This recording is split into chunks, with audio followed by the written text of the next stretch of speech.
Perkenalkan, nama saya Ami Monica, NIM 1101180118. Di sini saya akan membacakan hasil dari analisa pertemuan 1 sampai 5 dari mata kuliah Analisa Lingkungan Bisnis dengan dosen pengampu Dr. Ayu Larasati SOS MIKOM. Berikut ulasannya. Pertemuan pertama, kegiatan bisnis merupakan proses kegiatan oleh individu atau kelompok melalui proses pertukaran kebutuhan dengan tujuan untuk memperoleh keuntungan khususnya secara finansial. Sumber daya manusia yang terlibat dalam bisnis dikategorikan menjadi pihak modal, manajer, tenaga kerja, dan konsumen. Terdapat juga di dalamnya ada stakeholder bisnis, yaitu stakeholders, customers, surrounding community, environment, dealers, employees, government leaders, suppliers, bankers. Ada 9 poin. Kemudian di pertemuan kedua, membahas tentang lingkungan bisnis. Lingkungan bisnis adalah keseluruhan hal-hal atau keadaan di luar badan usaha atau industri yang mempengaruhi kegiatan organisasi. Lingkungan bisnis meliputi lingkungan ekonomi, lingkungan teknologi, lingkungan hukum politik, lingkungan sosial budaya.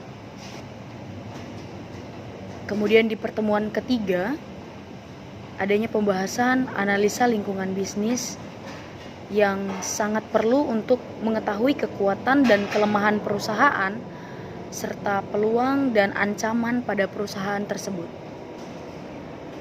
Analisa lingkungan terbagi menjadi 2 bagian. Yang pertama adalah analisa lingkungan internal dan yang kedua analisa lingkungan eksternal. Kemudian ada juga tujuan analisis lingkungan internal untuk dapat memahami lingkungan organisasi sehingga manajemen akan dapat melakukan reaksi secara tepat terhadap perubahan.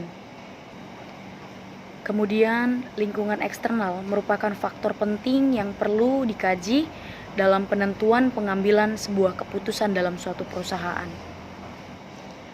Berikutnya pembahasan yang terdapat pada pertemuan 4.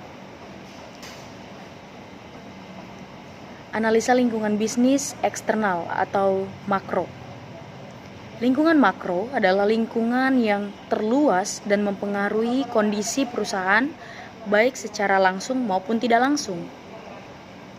Lingkungan makro merupakan lingkungan yang sangat tidak pasti yang memiliki karakteristik. Yang pertama, boundlessness, tidak memiliki batas yang jelas. Kemudian kedua, sinyal yang lemah, keadaan yang sulit dilacak dengan pasti. Yang ketiga,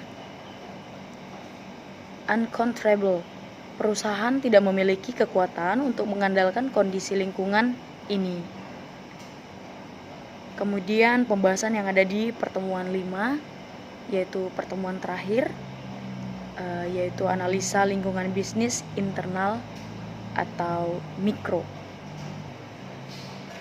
Dalam sebuah lingkungan bisnis dipengaruhi oleh faktor yang meliputi yaitu man atau bisa juga disebut dengan tenaga kerja, money itu modal, material bahan baku, dan mechine perlengkapan atau peralatan produksinya.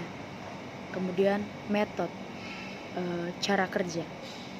Man itu manusia. Di sini sebenarnya tidak hanya berperan sebagai tenaga kerja saja, tapi man juga dapat disebut dengan konsumen dari produk perusahaan tersebut. Kemudian money atau modal, sejumlah uang atau barang yang dibeli dengan uang tersebut untuk membuat produk yang lain. Kemudian material atau bahan baku merupakan faktor penting dalam proses produksi, dan mechine atau peralatan atau juga bisa disebut dengan perlengkapan-perlengkapan atau peran mesin sangat mempengaruhi sentral dalam menunjang kegiatan bisnis. Dan yang terakhir yaitu metode, cara kerja, merupakan pelaksanaan kerja produktif. Misalkan pengambilan keputusan, pemberian ide atau inisiatif agar pengelola sumber-sumber ekonomi dapat berjalan dengan lancar. Terima kasih. Itu dia tadi hasil pembahasan dari pertemuan pertama sampai pertemuan kelima. Saya